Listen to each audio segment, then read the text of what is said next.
Sampah tersebut telah ditangani dengan maksimal oleh Pemkab. Angin barat yang bertiup setiap bulan Desember hingga Februari yang kerap membawa sampah kiriman berupa ranting kayu dan sampah plastik di pesisir barat pantai Bali, mulai dari pantai di kawasan Canggu hingga Jimbaran, ternyata tidak terjadi di pantai timur Bali, khususnya di kawasan Sanur dan sekitarnya. Seperti di pantai Segara di Desa Adat Intaran Sanur. Pantai Segara tampak bersih, nyaris tidak ada sampah kiriman di pinggir pantai.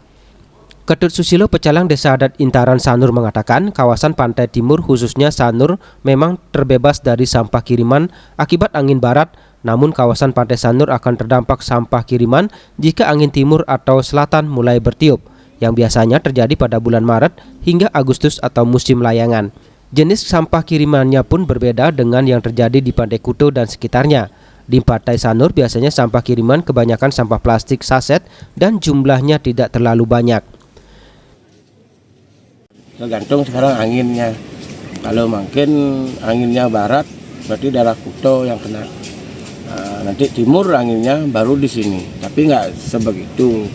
Paling ya sampahnya yang kemas-kemasan tuh kayak pop mie, sampo-sampo gitu aja plastik. Kalau kayunya jarang ya. Ada tapi nggak begitu, nggak kayak di Kuto.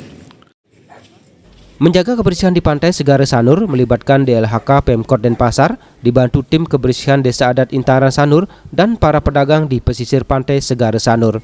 Riase, Bali TV.